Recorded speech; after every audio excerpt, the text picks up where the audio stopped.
성경 말씀은 누가복음 4장 17절에서 20절 말씀입니다. 누가복음 4장 17절부터 20절 말씀.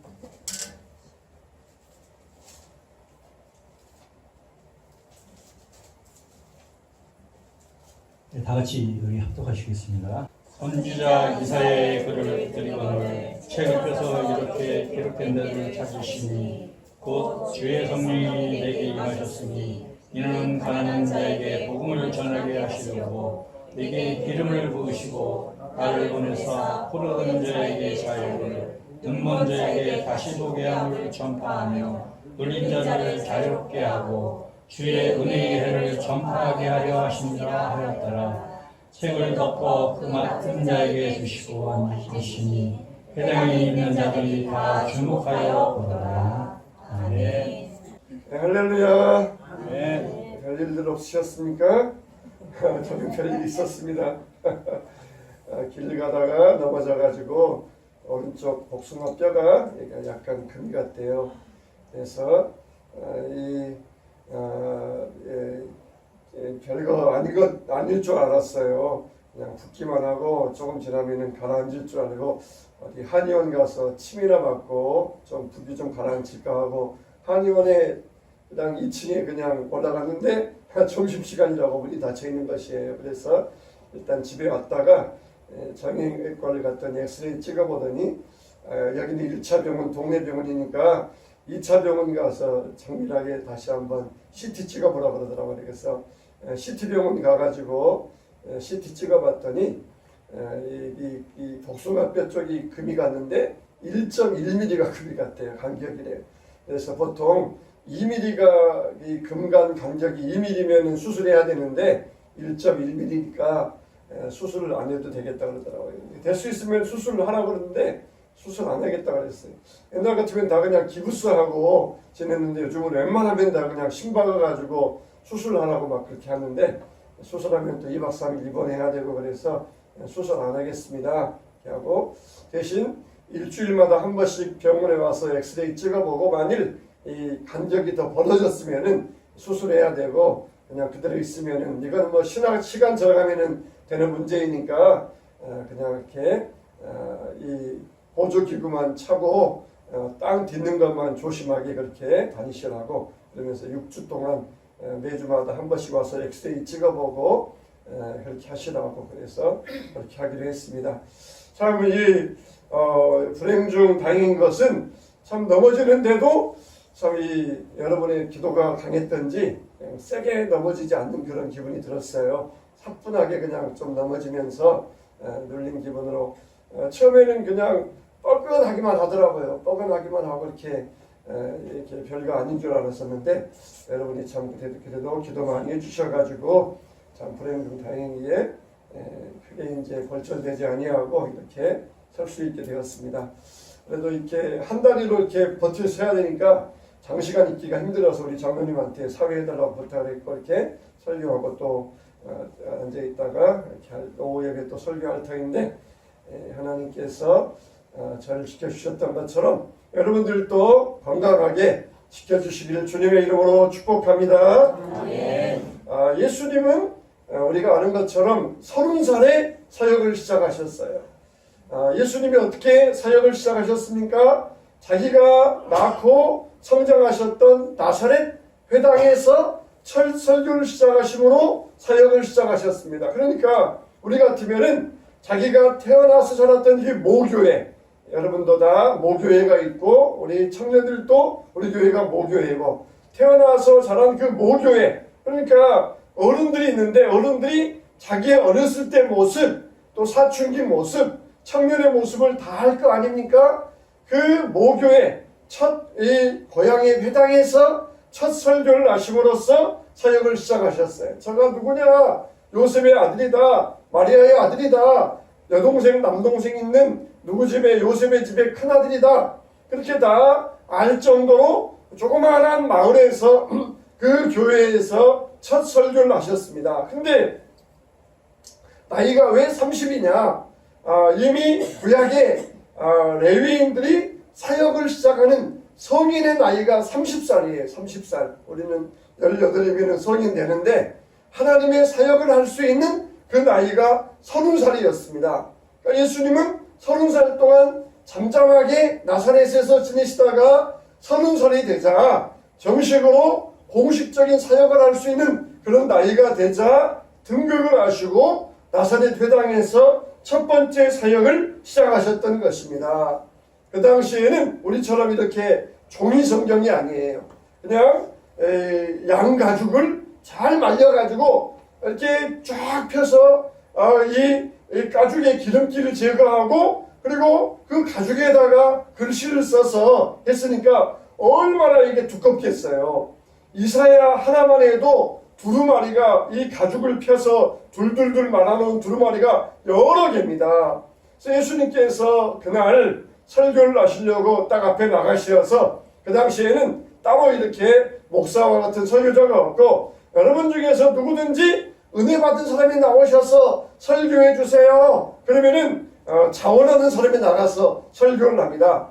그래서 예수님께서 이사야의 두루마리 책을 이사야 성경책을 가져다 주세요. 그래가지고는 이사야에 나와 있는 말씀을 읽으시고 설교하셨습니다. 자기 규례대로 회당에 들어가서 성경을 읽으려고 서심해 선지자 이사야의 글을 들이거늘 책을 펴서 이렇게 기록된 데를 찾으시니 주의 성령이 내게 임하셨으니 4가지예요.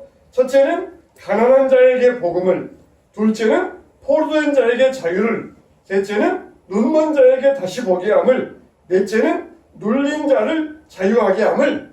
이렇게 메시아가 오시면은 메시아가 이 땅에서 이런 일을 행하실 것이다.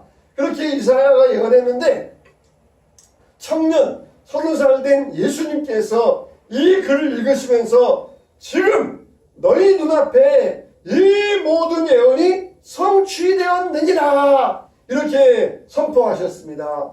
깜짝 놀랄 일 아닙니까? 어렸을 때부터 태어났을 때 이 사춘기, 청년기, 장년기를 다 보고 난 그런 이 요셉의 아들인데 갑자기 나타나가지고는 내가 메시아다. 내가 이 예언을 성취하러 이 땅에 왔다. 이사야의 예언이 바로 나를 가리킨 것이다. 그렇게 그냥 폭탄 선언을 한 거예요. 이거는 핵폭탄의 선언입니다.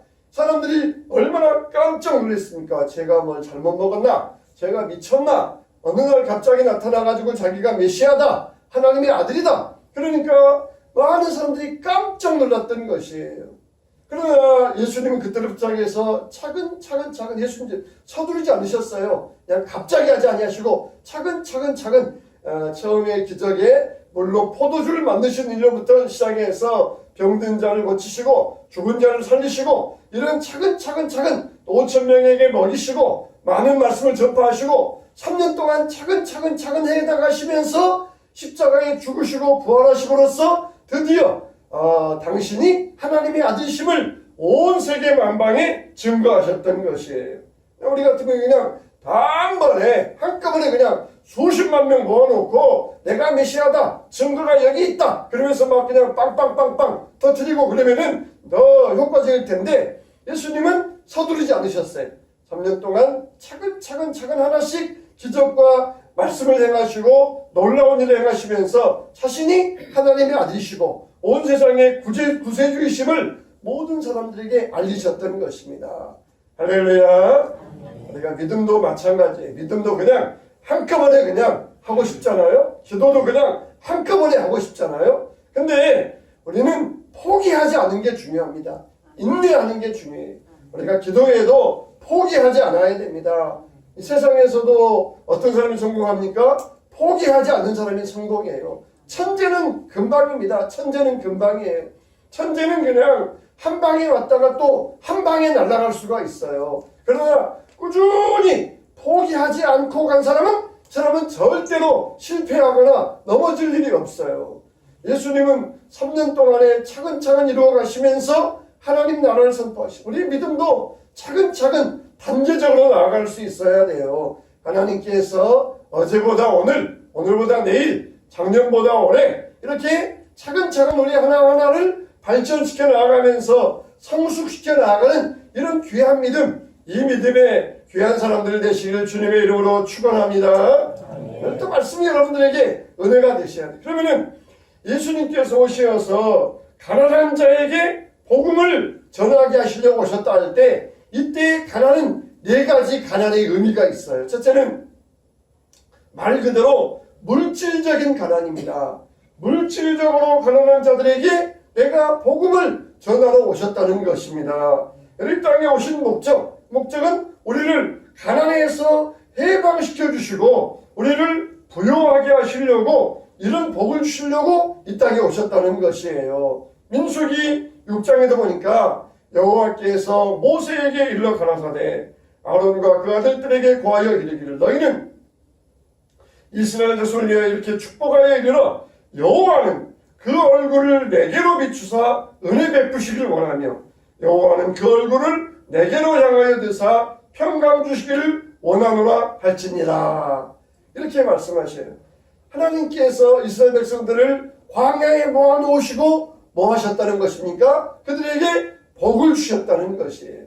하나님께서 이 땅을 창조하신 다음에 맨 먼저 한 일이 무엇입니까? 그들에게 복을 주시어서 하나님의 형상대로 인간을 만드사 복을 주시어서 온 땅에 충만하라, 번성하라, 땅을 정복하라, 이 땅의 모든 생물을 다스리라 그러시면서 복을 주신 일, 이게 하나님의 첫 번째 일이셨어요. 노아의 홍수로 온 땅이 멸망한 다음에 하나님께서 노아와 그 가족들에게 복을 주시면서 땅에 충만하라, 그 복을 또다시 선포하여 주셨어요. 그런 다음에 또 세월이 흘러서 사람들이 또 하나님을 떠나갔을 때 그 가운데에서 하나님의 사람 아브라함 한 사람을 따로 불러 세우시면서 아브라함에게 뭐라고 하셨습니까? 아브라함에게 복을 주시면서 내 이름이 창대케 하리라, 내 자손이 온 땅에 충만하리라 그러시면서 하나님께서 불러주셨어요. 참 그러잖아요. 아담이 있었는데 아담의 후손들이 타락하니까 그 가운데서 노아를 부르시고 또 노아를 통하여서 이 땅에 번성했는데 또 타락하니까 그 가운데서 또 아브라함을 부르시고 이러시면서 하나님께서 불러내시면서 뭐 하시느냐? 복을 주셨던 것이에요. 그러시면서 이삭에게 또 복을 주시면서 이 땅에 유하여 내가 너와 함께 있어 내게 복을 주고 이 모든 땅을 너와 내 자손에게 주리라 이렇게 선포하시고 복을 약속하셨던 것이에요. 하나님은 우리에게 복을 주시기를 원하십니다. 하나님은 우리에게 참된 복으로 더해주시기를 원하십니다. 어떤 여성이 아들이 있는데 이 아들이 병에 걸렸어요. 이 아들이 병에 걸려서 신음하면서 엄마 그러면서 포도가 먹고 싶어요 그러는 거예요. 포도가 먹고 싶어요. 그러니까 이 여인이 막 포도를 막 찾아 헤맸습니다. 그런데 왕궁에 포도가 있는 것이에요. 왕궁에 포도가 있는 것이. 그래서 돈을 가져가서 문지기에게 포도 좀 파세요. 그랬더니 어디 왕궁에서 왕이 돈이 없어서 포도 팔겠습니까? 경비병이 보초가 그냥 매몰차게 거절하면 이거는 파는 것이 아니야. 저리가. 그래서 여인이 돈이 적은 줄 알고 그 다음에는 더 많은 돈을 가지고 또 가서 포도 좀 파세요 했더니 또 거절당했어요. 그 다음에는 이제는 모든 재산을 다 팔아가지고 와서 전 재산을 가지고 와서 이거 전 재산입니다. 제발 포도 한 송이만 파세요 했더니 또 이번에도 거절하면서 쫓아냈어요. 그러자 이 여인이 막 통곡을 하면서 왕궁 앞에서 울면서 통곡을 하면서 울기 시작하자 거기를 지나가던 공주가 나와서 보더니 웬일로 이렇게 여성이 와서 왕궁 앞에서 눈물 흘리며 통곡하고 있습니까? 사연을 물어봤더니 아무게 자기 아들이 이렇게 병에 걸려서 포도 한 송이 먹고 싶어 한다는 것이에요. 그러자 공주가 말하기를 여인이여 당신은 내 아버지를 오해하였어. 내 아버지는 포도 한 송이 파시는 분이 아니요 얼마든지 거저드릴 수 있는 능력이 우리 아버지에게 있어. 그러면서 위로하면서 포도를 따서 주었다는 것입니다. 여러분 우리 아버지는 어떤 분이십니까? 우리가 전 재산을 드려야 우리에게 주시는 분이십니까? 아니 하나님 우리에게 거저 주시는 분이에요. 할렐루야. 하나님 우리에게 거저 주시고 마음껏 주시는 분이셔요. 하나님을 오해하지 마세요. 내가 이렇게 하고 헌금도 많이 해야 내가 무엇을 해야 하나님께서 나에게 무엇을 주시지 않겠느냐, 이렇게 오해하지 마세요. 하나님은 가난한 자에게 복음을 부유케 하시려면 주시려고 예수 그리스도를 보내주셨다는 것이에요. 그럼 여러분들은 생각할 때 돈을 얼마나 가져야 부자라고 생각하십니까? 어떤 사람은 못해도 한 10억 정도는 있어야 부자 말 듣지 않겠느냐. 아유, 나는 1억만 있어도 되겠어요. 어떤 사람은 난 1000만 원만, 나는 당장에 100만 원만 있으면 좋겠어요. 아마 그렇게 부자의 개념이 다 다릅니다. 부자들은 적어도 그래도 100억, 1000억은 더 있어야 내가 사업도 넓히고 내가 그렇게 일도 할 만하겠다. 그렇게 사람들마다 다 부자의 개념이 달라요. 여러분, 우리가 새끼 굶지 않고 내 집 살고 있으면 우리는 다 부자입니다. 다 부자예요. 아프리카에 가난한 사람 보세요. 하루에 일당이 1달러, 1000원이에요. 1000원. 그 1000원을 벌기 위해서 하루 종일 일하고 1000원 받고 돌아간다는 것이에요. 우리는 그에 비하면 얼마나 부자입니까? 얼마나 부자입니까? 그러니까 이미 이 사도 바울이 말했던 것처럼 내가 궁핍함으로 말하는 것이 아니라 어떠한 형편이든지 내가 자족하기를 배웠노니 내가 비천에 처할 줄도 알고 풍부에 처할 줄도 알아. 모든 일에 배부르며 배고픔과 풍부와 궁핍에도 일체의 비결을 배웠노라 그랬어요. 우리의 부유함은 뭐겠어요? 하나님 안에서 만족하는 삶, 하나님 안에서 자족하고 행복을 누리는 삶, 이게 우리의 참된 부유라는 것입니다. 세상에서 돈 1000억을 가지고 있어도 못마땅해 하고 불평하면 그는 비천한 자예요. 우리가 이 땅에서도 많지는 않지만은 우리가 가진 것을 가지고 만족하며 사는 그게 정말 부유한 사람입니다. 할렐루야. 할렐루야. 하나님은 우리에게 뭐라고 했어요? 너희가 필요한 게 있어? 구해. 내가 너에게 주겠다 말씀하셨잖아요. 하나님은 우리가 욕심껏 구하라고 말씀하지 아니하시고 필요한 게 있느냐? 필요한 거 있으면 구하라는 거예요. 구하라는 거. 여러분 자녀들이 엄마 1000만 원 주세요. 그러면 주겠어요? 그 아이들에게 필요한 만큼 줄 거 아니에요. 하나님도 우리가 구할 때 하나님 나에게 1000억 주세요. 그럼 주시겠어요? 그럼 우리가 필요할 때 필요한 만큼 주신다는 것이에요. 이게 얼마나 부유함입니까? 주님의 소리를 우리가 얼마나 부유한 생활을 살아가고 있습니까? 있지 않은 사람처럼 아무리 많이 있어도 다고다고 그러면서 욕심을 내면은 그 사람은 가난한 자이고 비천한 자입니다. 그러나 우리는 주 안에서 참된 만족을 누릴 때 그게 우리의 부유함인 줄로 믿습니다.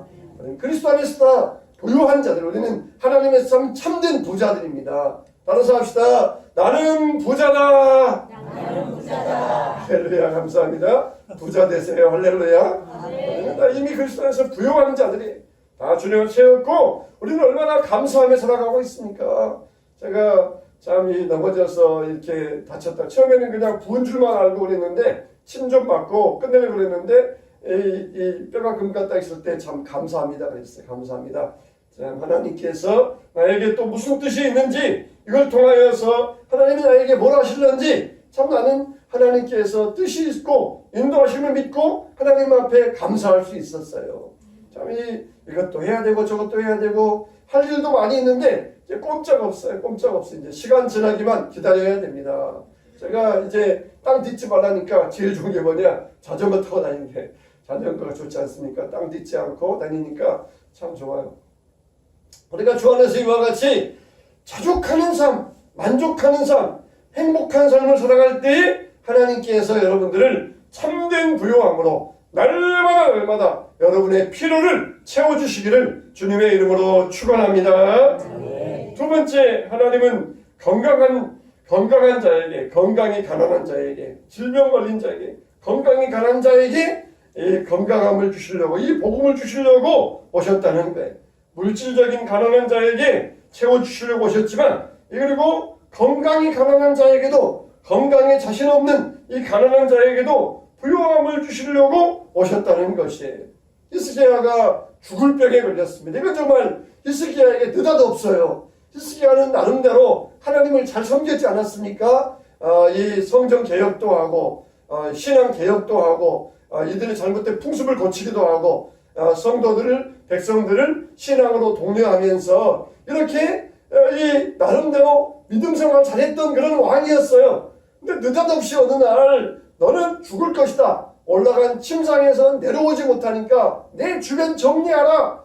얼마나 느닷없고 얼마나 참 황당했겠어요. 그럴 때 있으게 한 일이 무엇이었습니까? 얼굴을 베풀어하고 눈물로 하나님께 기도하는 일을 하나님께 기도했어요. 정말 얼마나 하나님께 간절히 기도했던지 이사야가 이 왕궁 마당을 내려가기도 전에 하나님께서 이사야에게 말씀하셔서 도로 히스기야를 찾아가라. 그래서 내 생명의 수확을 15년을 연장시켜 주겠다. 이렇게 히스기야에게 말씀하라고 하셨던 것입니다. 참 여러분, 건강치 못한 자에게 건강은 복음이지 않습니까? 15년 생명 연장의 복음, 이걸 히스기야가 들었고 히스기야는 지금은 아마 하늘나라에서 하나님과 더불어 행복한 삶을 누리고 있을 것입니다. 여러분, 정말 하나님 우리에게 건강한 자에게, 건강이 가난한 자에게, 질병 걸린 자에게 건강함을 주시는 복음을 주신다는 것이에요. 복음. 가난한 자에게 복음을 주신다는 것입니다. 우리는 정말 주 안에서 이 건강의 복음을 통하여서 가난한 자에게 복음을 주시려고 오신 하나님, 건강 잃은 자에게 건강이 복음인 것처럼 이 건강의 복음을 통하여서 건강을 얻고 또 우리는 더 나아가서 영생의 축복, 우리는 영원토록 그때 가서는 늙지도 않고 죽지도 않고 병도 안 걸리고 우리가 그때에는 영원토록 건강한 삶을 살게 될 거예요. 이 건강을 바라보시면서 이 영생의 복음을 누리게 되시기를 주님의 이름으로 축원합니다. 세 번째로는 마음이 가난한 자에게 이 복음을 주시려고 오셨다는 것이에요. 여러분, 마음의 가난도 가난입니다. 마음이 가난한 자에게 복음을 주시려고 오셨다는 것입니다. 요즘 이 건배사 가운데 주전자 이게 있다고 그러더라고요. 주전자. 이 주전자가 뭐냐? 주는 주권의식, 저는 전문의식, 자는 자존감의식. 이게 주전자의 줄임말이에요. 주권의식, 또 전문의식, 자존감. 여러분, 세상 사람들도 자존감 있게 살자. 자존감을 회복하자. 그렇게 외치고 있는데 우리는 정말 믿음 안에서 자존감이 있어야 됩니다. 자신감이 있어야 돼요. 골리앗이 와서 막 큰 소리 빵빵 칠 때에 모든 이스라엘 백성들은 자존감이 완전히 땅에 떨어졌어요. 아유, 저렇게 큰 사람이 왔으니 우리는 이제 쥐새끼들처럼 이 굴 속에나 들어가 피해야 되겠다 그러면서 그냥 고개도 못 내밀고 벌벌벌 떨고 있었어요. 그런데 소년 다윗에게는 뭐가 있었습니까? 자존감이 있었어요. 자존감. 저 할례 없는 이방인이 어찌 만군의 하나님의 이름을 저렇게 모욕하느냐. 자존감이 있었어요. 믿음의 사람에게는 자존감이 있어야 됩니다. 다윗에게 뭐가 있었어요? 쥐뿔도 없어요. 그가 뭐 칼싸움 배운 것도 아니고 키가 큰 것도 아니고 뭐 그렇게 뭐 용맹해서 전쟁에 경험 있는 것도 아니고 아무것도 없는 사람. 뭐가 있어요? 믿음에 자존감이 있는 거예요. 자존감. 응? 하나님이 나와 함께 하시는데 할례 없는 자가 감히 나와서 하나님의 이름을 모욕하느냐? 내가 저 자를 짐승의 밥, 새의 먹이로 주겠다. 이게 믿음의 자존감 아니에요. 오늘날 우리 신앙인들에게 얼마나 이 자존감들이 떨어져 있습니까? 그냥 교회들의 이 모습에 대하여서, 또 여러 가지 이 신앙적인 모습에 대하여서, 또 여러 가지 신자들의 이 여러 가지 죄 짓는 일들에 대하여서 그럴 때 교회의 자존감이 얼마나 땅에 떨어져 있습니까? 우리는 이 믿음의 자존감을 회복할 수 있어야 돼요. 내 안에 계신 이가 세상에 있는 자보다 크니라. 얼마나 감사합니까? 내 안에 계신 분이 세상에 있는 것들보다 훨씬 크다는 거. 어떻게 내 안에 그렇게 크신 분이 들어가 계실 수 있습니까? 그게 믿음이에요. 그게 믿음. 내 안에 계신 분, 만군의 하나님 여호와. 골리앗이 2m 80이라고? 저거는 허수아비에 불과해. 막대기 하나 돌리면은 넘어지는 풀섭에 불과하다. 이게 다윗의 믿음이었어요. 얼마나 자존감 있습니까? 우리가 세상에 권세 있는 자들 앞에서 고개를 숙이고 그들에게서 우리 자존감이 떨어질 필요가 없어요. 세상의 사람들 앞에서 우리가 비굴할 필요가 없습니다. 하나님이 우리와 함께 하시니, 만군의 여호와가 함께 하시니 우리가 이 믿음의 자존감을 가지고 살 수 있어야 돼요. 마음이 가난한 자들, 심령이 가난한 자들, 마음이 가난해 있는 자들에게 복음을 전파해 주시면서 그를 강대하게 하시고 자존감을 회복하는 게 이게 바로 복음이라는 거예요. 복음이라는 거예요. 돈이 없는 게 문제입니까? 목사님 돈이 없어요? 그래요? 아내 있습니까? 아, 있죠. 친구 있습니까? 아, 있습니다. 건강 있습니까? 아, 물론 건강 있습니다. 신용 있습니까? 이번에 돈 때문에 그렇지 신용 다 있습니다. 제가 가서 대출 부탁하면은 돈 대출해 줄 것입니다. 그러면은 도대체 잃어버린 게 뭡니까? 아, 내가 생각해 보니까 다 있는데 잃어버린 건 돈밖에 없네요. 제가 다시 한번 노력해 보겠습니다. 이게 믿음의 자존감이에요. 믿음의 자존감. 예수님 계시고, 가족이 있고, 친구들이 있고, 건강이 있고, 그러면은 무엇이 어렵겠습니까? 무엇이 두렵겠습니까? 믿음의 자존감을 갖는 것이. 우리가 주 안에서 이 마음에 비굴한 자들 되지 말고 믿음 안에서 담대함을 갖기를 주님의 이름으로 축원합니다. 네 번째로 우리는 영적인 가난에서 건져주시기 위하여서 예수님은 오셨다는 것. 물질적인 가난도 가난함입니다. 건강의 가난도 가난함이에요. 정신적인 가난함도 가난함입니다. 그런데 영적으로 가난한 자에게도 주님은 복음을 주시기 위하여서 오셨다는 것입니다. 영적인 가난함이 뭐예요? 교회를 잘 나오다가 갑자기 교회 나오기 싫어지는 거예요. 기도 잘하다가 갑자기 기도하기 싫어지는 거예요. 교회 갔는데 이 어떤 모습을 보고 사람 모습을 보고 실망하는 거예요. 또 어떤 이야기를 듣고 마음에 실망하는 거예요. 여러분, 목사도 완전한 사람이 아니에요. 성도들도 완전한 사람이 아닙니다. 우리는 다 봉사 중인 사람들이 천국 가야 완전한 사람이 될 수가 있는 것이에요. 교회는 완전한 사람들이 모인 곳이 아니라 구원받은 사람들이 모인 곳이에요. 엘리야가 아합과 이세벨의 바알과 아세라 선지자 800명, 바알 선지자 450명과 대결을 합니다. 갈멜산에 올라가지고 제단을 쌓아놓고 이 제단 위에 불을 내리는 신이 참신이다. 누가 참신인가 내기하자. 그러면서 어떻게 합니까? 목숨 걸고 내기해요. 여러분, 이 정도로 내기해봐야 돼요. 그냥 목숨 걸고 내기하는 것. 그래서 바알 선지자 450명이 먼저 제단을 쌓고 불을 쓰기 시작합니다. 바알이야, 불을 내려주소서. 아무리 하루 종일 온 한나절 그렇게 외치고 기도해도 응답이 없자 칼을 가지고 자기 몸을 상하면서 바알에게 외치면 온종 피범벅이 되면서 그렇게 바알에게 외쳤어요. 그 다음에 이제 엘리야가 나가서 어떻게 합니까? 엘리야는 그냥 혼자예요, 혼자. 바알 선지자는 450명인데 엘리야는 혼자 나가서 하나님 앞에 무릎 꿇고 기도하면서 하나님, 불을 내려주시어서 이 바알 선지자들과 모든 백성들이 하나님이 살아계신 분임을 나타내게 하여 주시옵소서.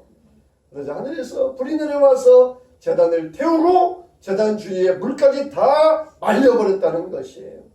그래서 바알 선지자들을 죽이고 그리고 비가 내리게 했습니다. 3년 6개월 동안 비가 내리지 아니한 그 이스라엘에 비가 내리게 했어요.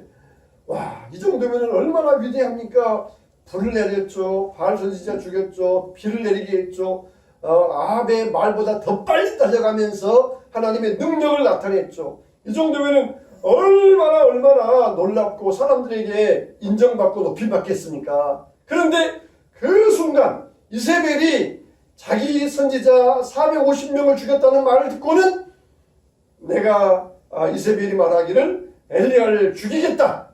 그 몸이 목에 붙어있지 못하게 하겠다. 그러면서 이 엘리야를 죽이겠다 말하자 그 말을 듣는 순간 완전히 엘리야에게 영적으로 곤고함이 찾아왔어요. 그렇게 갈멜산상에서 불을 내리게 했던 선지자가 완전히 영적으로 다운되어 가지고 도망가고 그냥 저기 부엘세바까지 광야까지 도망가 가지고는 자기를 찾아올 수 없는 저 최남단 애굽 옆에까지 도망가 가지고는 거기에서 지쳐 쓰러져서 로뎀 나무 아래 지쳐 쓰러져 있었던 거죠. 그렇게 영적으로 충만하고 능력만 받은 그 순간이 완전히 거꾸로 처박히는 순간이 되고 말았어요. 그러니까 우리는 항상 내가 영적으로 충만하다, 자랑할 게 없어요. 우리는 항상 주님 안에서 주님의 은혜를 구해야지 영적으로 충만한 걸 자랑할 게 없어요. 이거는 한순간입니다. 한순간에 갈 수밖에 없어요. 엘리야가 그렇게 영적으로 충만한 순간에 이제는 완전히 약하여져서 도망자가 신세가 되어서 이제는 지쳐서 너무 지쳐서 이제는 난 죽을 마음밖에 없습니다. 나 좀 그냥 죽여주세요. 그랬던 엘리야에게 하나님이 찾아오셔서 먹을 것을 먹여주시고 그리고는 호렙산으로 인도하여 주셔서 거기에서 세미한 음성을 들려주시고 그의 삶을 회복하여 주셨던 것입니다. 우리에게 영적인 가난이 있습니까? 이게 우리에게 최고 무서운 것이에요. 기도 안 하면서도 자기가 영적으로 가난한 줄 몰라요. 예배 안 드리면서도 자기가 영적으로 가난한 줄 몰라요. 우리가 육신과 영혼이 있는데 이 사람들은 한쪽만 채워져 있으면은 다른 쪽은 잘 못 느껴요. 요즘은 다 육신적으로 다 배가 부르고 육신적으로 편하니까 영적으로 가난함을 느끼지를 못해요. 육신적으로 편하니까 기도할 이 필요를 느끼지 못하고 자기의 영적인 가난한 모습을 보지 못하는 게 오늘날 우리의 모습이 되어가고 있어요. 여러분 정말 물질적으로 부유한 시대가 되어가면서 점점 반대로 영적으로 가난한 시대가 되어가고 있습니다. 기도 안 하면서도 자기의 영적인 호흡이 죽어 있으면서도 자기가 죽어 있는 줄 모르고 영적인 가난함을 느끼지 못해요. 이게 정말 최고의 무서운 일입니다. 누가 어떻게 하여도 너희가 미혹되지 말라. 먼저 배교하는 일이 있고 저 불법의 사람 멸망하는 일이 있고 저 불법의 사람 멸망의 아들들이 나타나기 전에는 그날이 이르지 아니하리니 그랬어요. 여러분 정말 오늘날 종교다원주의 그리고 이 인권, 이 차별법, 동성애법 이 모든 것들 다 점점 세상은 배도의 시대로 걸어가고 있어요. 정말 미국에 계시는 많은 목사님들 가운데도 이런 것들을 허용하자, 종교다원주의를 허용하자 그런 분위기로 넘어가고 있어요. 우리는 올바른 신앙을 굳게 지켜야 됩니다. 우리의 신앙을 굳게 붙들고 나아갈 수 있어야 됩니다. 물질적인 것에 현혹당해서는 안 됩니다. 우간다가 그랬대요. 우간다가 그 우간다가 대통령이 목사님이 대통령이 됐었던 그런 적이 있었어요. 그래서 그때 미국의 대통령과 그때 이 반기문 씨가 유엔 사무총장 할 때 우간다 대통령을 만나가지고 미국의 대통령과 반기문 씨가 우간다 대통령에게 동성애법을 이 나라가 제정하면은 이 4천억 불을 지원해 주겠다 그랬다는 거예요. 반기문 씨하고 미국 대통령하고 우간다 대통령이 그렇게 4천억 불, 우리 돈으로 한 4천조 되는 것 같아요. 4천조를 원조해 주겠다 그랬다는 거예요. 근데 우간다 대통령이 그걸 허락하겠습니까? 4천조 필요 없습니다. 우리 동성애법 제정할 수 없습니다. 딱 거절하고 말았다는 것이에요. 자, 이 세상의 모든 분위기들은 다 그런 쪽으로 돌아갈 수 있어요. 그러나 우리는 주님 안에서 이 영적인 공고의 시대에, 영적인 가난의 시대에 주여 우리를 영적으로 부유하게 하여 주시어서 우리가 영적인 능력으로 세상의 물결을 거슬리게 하시고 물리치고 승리하게 달라고 구해야 될 것입니다. 먼저 우리는 영적인 가난에서 벗어나서 영적인 부유함을 누리게 되시길 바랍니다. 예수님이 오신 목적, 우리를 부유케 하시려고 오셨다는 것입니다. 물질에서부터 시작해서 마음으로, 건강으로 우리 영적인 것까지 우리를 부유케 하시려고 오셨다는 것입니다. 여러분들이 왜 이 자리에 오셨습니까? 밥 먹으러 오셨습니까? 영적인 부유함을 얻으려고 오시지 않았습니까? 영적인 부유함을 마음껏 얻어가세요. 영적인 부유함을 채워가세요. 그래서 성전을 나갈 때에는 영적으로 부유한 자, 믿음의 자존감을 회복한 담대한 자가 되시길 바랍니다. 세상이 부러울 게 아니고 세상이 나를 부러워한다. 그래서 우리가 믿음의 자존감을 가지고 나아가시기 바랍니다.